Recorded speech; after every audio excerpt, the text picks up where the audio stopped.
Hello hi ನಮಸ್ಕಾರ, welcome to food media. ನಾನು ಶರತ್ ಕುಮಾರ್.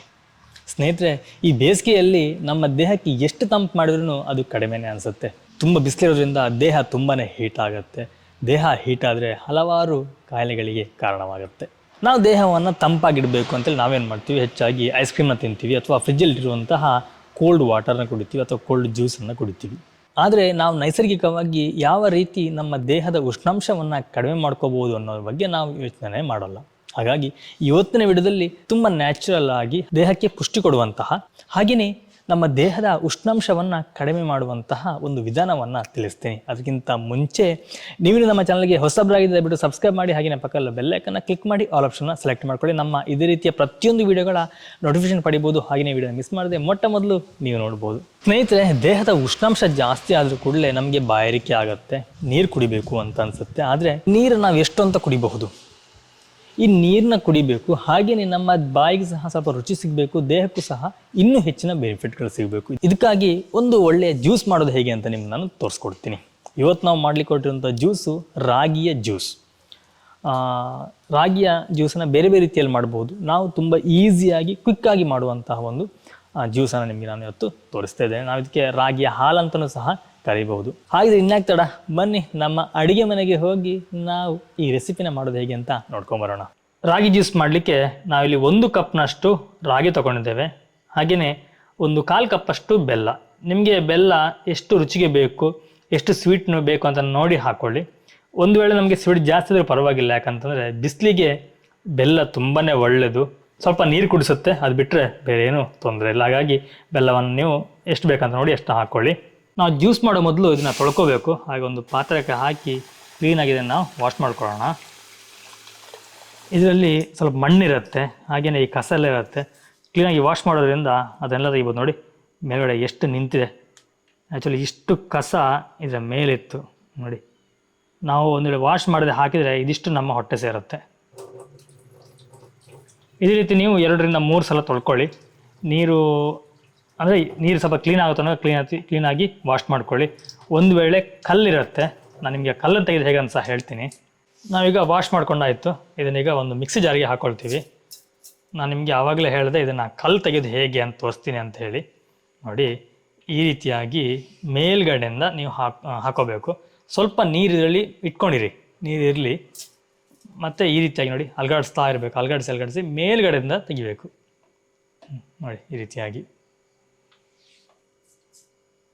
ಈ ರೀತಿ ಮಾಡೋದ್ರಿಂದ ಕಲ್ಲು ಈ ಸಣ್ಣ ಸಣ್ಣ ಮರಳಲ್ಲಿದ್ದರೆ ಎಲ್ಲ ಕೆಳಗೆ ನಿಲ್ಲುತ್ತೆ. ಮತ್ತು ಇನ್ನೊಂದು, ಈ ಮರಳಿನ ವೆಯ್ಟ್ ಮತ್ತು ರಾಗಿಯ ವೆಯ್ಟ್ ಒಂದೇ ಆಗಿರೋದ್ರಿಂದ ನಿಮಗೆ 100% ತೆಗಿಲಿಕ್ಕೆ ಸ್ವಲ್ಪ ಕಷ್ಟನೇ. ಆದರೆ ಸುಮಾರು ಪ್ರಮಾಣದಷ್ಟು ಕಲ್ಲು ಅಥವಾ ಮರಳನ್ನು ನೀವು ಈ ರೀತಿಯಾಗಿ ತೆಗಿಬಹುದು. ಸ್ವಲ್ಪ ಕೆಳಗೆ ಉಳಿದಿರುತ್ತೆ, ಅದನ್ನು ನೀವೇನು ಹಾಕೋಬೇಕಾಗಿಲ್ಲ, ಅದನ್ನು ಬಿಸಾಡೋದೇ ಉತ್ತಮ. ಯಾಕಂದರೆ ಅದರಲ್ಲಿ ಮರಳು ಮಿಶ್ರ ಆಗಿರುತ್ತೆ. ಆ್ಯಕ್ಚುಲಿ ಇಲ್ಲಿರೋದು ಇದು ಮಣ್ಣಲ್ಲ ಅಥವಾ ಮರಳಲ್ಲ, ಇದು ಅದರ ಸಿಪ್ಪೆ. ಆ ಸಿಪ್ಪೆ ಎಲ್ಲ ಹೋಗಿರುತ್ತಲ್ವ, ಅದು ಈ ರೀತಿಯಾಗಿ ಮೇಲ್ಗಡೆ ತೇಲ್ತಾ ಇದೆ. ನೋಡಿ, ಇಷ್ಟು ನಾವು ಎಸೆತಿದ್ದೇವೆ. ಯಾಕಂತಂದರೆ ಇದರಲ್ಲಿ ಕಲ್ಲು ಮಣ್ಣು ಇರಬಹುದು ಅಂಥೇಳಿ ನಮಗಿನ್ನೂ ಗೊತ್ತಾಗೋದಿಲ್ಲ ಇದರಲ್ಲಿ ಇದೆಯಲ್ಲೋ ಅನ್ನೋದು. ಯಾಕಂದರೆ ರಾಗಿಯ ಕಲರ್ ಮತ್ತು ಮರಳಿನ ಕಲರೆಲ್ಲ ಸೇಮ್ ಇರೋದ್ರಿಂದ ನಮಗೆ ಅಷ್ಟೊಂದು ಅಬ್ಸರ್ವ್ ಆಗೋದಿಲ್ಲ. ಹಾಗಾಗಿ ಇದನ್ನು ನಾವು ಬಿಸಾಡ್ತಿದ್ದೇವೆ. ಇದಕ್ಕೀಗ ನಾವು 1/4 ಲೋಟದಷ್ಟು ನೀರನ್ನು ಹಾಕ್ಕೊಳ್ತಿದ್ದೇವೆ. ನಮಗೆ ಜಸ್ಟ್ ಇದೀಗ ರುಬ್ಕೊಳ್ಳಿಕ್ಕಷ್ಟೇ. ಆಮೇಲೆ ನಮ್ಗೆ ಎಷ್ಟು ನೀರು ಬೇಕಂತೇಳಿ ಮತ್ತು ನಾವು ನೀರನ್ನ ಸೇರಿಸ್ಕೋಬೋದು. ಎಸ್, ನೋಡಿ ನಾವು ಇದನ್ನೀಗ ರುಬ್ಕೊಂಡಾಗಿದೆ.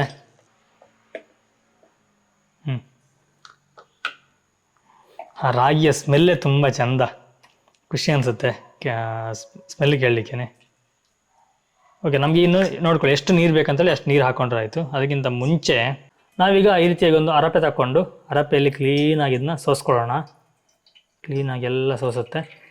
ಮೇಲ್ಗಡೆ ಅದರ ಏನು ಸಿಪ್ಪೆ ಇದೆಯೋ ಅದು ನಿಲ್ಲುತ್ತೆ. ಹಾಗಾಗಿ ನಮಗೆ ಕುಡಿಯುವಾಗ ಬಾಯಿಗೆಲ್ಲ ಸಿಗೋದಿಲ್ಲ. ಕುಡಿಲಿಕ್ಕೂ ಸಹ ಸ್ವಲ್ಪ ಖುಷಿ ಅಂತ ಅನಿಸುತ್ತೆ. ನೋಡಿ, ತುಂಬ ದಪ್ಪ ಇದೆ, ಹಾಗಾಗಿ ಕೆಳಗೆ ಇಳಿಯೋದಿಲ್ಲ. ಈ ರೀತಿ ಕೈಯಲ್ಲಿ ಸ್ವಲ್ಪ ಇದು ಮಾಡಿದ್ರೆ ಕ್ಲೀನಾಗಿ ಅದರ ಜ್ಯೂಸ್ ಎಲ್ಲ ಇಳಿಯುತ್ತೆ. ನೋಡಿ, ಇದರ ಸಿಪ್ಪೆ ಇಷ್ಟು ಸಿಕ್ತು ನಮಗೆ. ಇಷ್ಟನ್ನು ತೆಗೆದು ಖಾಲಿ ಹಾಲು ಮಾತ್ರ ಇದೆ ಅದರ ಜ್ಯೂಸು. ಇದಕ್ಕೀಗ ನಾವು ಬೆಲ್ಲವನ್ನು ಹಾಕ್ಕೊಳ್ತಿದ್ದೇವೆ. ಬೆಲ್ಲವನ್ನು ಹಾಕಿ ನೋಡಿ ಈ ರೀತಿಯಾಗಿ ನಾವು ಕ್ಲೀನಾಗಿ ಇದನ್ನು ಮಿಕ್ಸ್ ಮಾಡ್ಕೋಬೇಕು. ಬೆಲ್ಲ ಕ್ಲೀನಾಗಿ ಕರಗಲಿ, ಇಲ್ಲಾಂತಂದರೆ ಅಡಿಗಡೆ ಬೆಲ್ಲ ಉಳಿಯುತ್ತೆ ಮತ್ತು ನಿಮಗೆ ಸ್ವೀಟು ಹೆಚ್ಚು ಕಮ್ಮಿ ಆಗುತ್ತೆ. ಹಾಗಾಗಿ ಕ್ಲೀನಾಗಿ ಮಿಕ್ಸ್ ಆಗಲಿ. ಇದಕ್ಕೆ ನಾವು ಸುಮಾರು ಒಂದು 4-5 ಕಾಳಷ್ಟು ಕಲ್ಲುಪ್ಪನ್ನು ಹಾಕ್ಕೊಳ್ತಿದ್ದೇವೆ. ಈ ಉಪ್ಪು ಹಾಕೋದ್ರಿಂದ ರಾಗಿಯ ಜ್ಯೂಸು ತುಂಬ ಒಳ್ಳೆಯ ಟೇಸ್ಟ್ ಕೊಡುತ್ತೆ. ರುಚಿಗೆ ಬೇಕಾದಷ್ಟು ಮಾತ್ರ ಉಪ್ಪನ್ನು ಹಾಕ್ಕೊಳ್ತಿದ್ದೇವೆ. ಇದು ಆಪ್ಷನಲ್ ಆಗಿರುತ್ತೆ, ಬೇಕಾದರೆ ಹಾಕ್ಕೊಳ್ಳಿ, ಬೇಡ ಅಂತಂದರೆ ನೀವು ಸ್ಕಿಪ್ ಸಹ ಮಾಡಬಹುದು. ಹಾಕಿದರೆ ಒಂದೊಳ್ಳೆಯ ರುಚಿಯನ್ನು ಕೊಡುತ್ತೆ. ಎಸ್ ನೋಡಿ, ನಮ್ಮ ಜ್ಯೂಸಿಗೆ ರೆಡಿಯಾಗಿದೆ. ನಾವು ಈ ರೀತಿಯಾಗಿ ಒಂದು ಗ್ಲಾಸಿಗೆ ಹಾಕಿದಾಗ ತುಂಬ ಚೆನ್ನಾಗಿ ಕಾಣುತ್ತೆ. ಹಾಲು, ನಾವೇನು ರಾಗಿ ಹಾಲು ಅಂತೀವಿ ಅಥವಾ ರಾಗಿಯ ಜ್ಯೂಸ್ ಅಂತಲೂ ಹೇಳ್ಬೋದು, ತುಂಬ ಚೆನ್ನಾಗಿ ಕಾಣುತ್ತೆ. ಇದಕ್ಕೆ ಬೇಕಿದ್ದರೆ ನೀವು ಸ್ವಲ್ಪ ಏಲಕ್ಕಿ ಪೌಡ್ರನ್ನ ಹಾಕೋಬೋದು, ಬಟ್ ನಮಗೆ ಏಲಕ್ಕಿ ಪೌಡರ್ ಹಾಕಿ ಕುಡಿಯೋದಕ್ಕಿಂತ ಈ ರೀತಿ ತುಂಬ ಟೇಸ್ಟಿ ಅನಿಸುತ್ತೆ. ನೀವು ಬೇಕಿದ್ರೆ ಇದಕ್ಕೆ ಐಸನ್ನು ಹಾಕೋಬೋದು. ಈ ರೀತಿ ಐಸ್ ಹಾಕಿ ಬಿಸಿಲು ಟೈಮಲ್ಲಿ ಕುಡಿದ್ರೆ ತುಂಬ ತಣ್ಣಗಾಗತ್ತೆ. ಐಸ್ ಇಷ್ಟ ಇಲ್ಲ ಅನ್ನೋರು ನೀವು ಐಸನ್ನು ಸ್ಕಿಪ್ ಮಾಡಿ ಈಗ ನಾರ್ಮಲಾಗಿ ಕುಡಿಬೋದು. ನಾವು ಈ ಜ್ಯೂಸನ್ನು ಮಗುವಿಗೆ ಕೊಡ್ತಾಯಿದ್ದೀವಿ ನೋಡಿ. ಇದನ್ನು ಯಾರು ಬೇಕಾದರೂ ಕುಡಿಬಹುದು.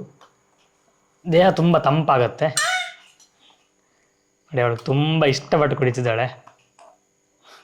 ನಾವು ಯಾವತ್ತೂ ಮಾಡ್ತಾ ಇರ್ತೀವಿ, ಬಟ್ ಈ ಸಲ ಮಾತ್ರ ನಿಮಗೆ ತೋರಿಸುವ ಅಂತ ಹೇಳಿ ಮಾಡಿದ್ದು.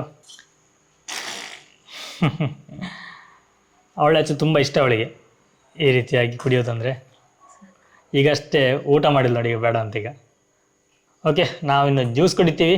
ನೀವು ನಮ್ಮ ವಿಡಿಯೋನ ಶೇರ್ ಮಾಡಿ, ಲೈಕ್ ಮಾಡಿ, ಹಾಗೆ ನಿಮಗೆ ಏನು ಅನಿಸುತ್ತೆ ಅನ್ನೋದನ್ನ ನಮಗೆ ಕಮೆಂಟಲ್ಲಿ ತಿಳಿಸಿ.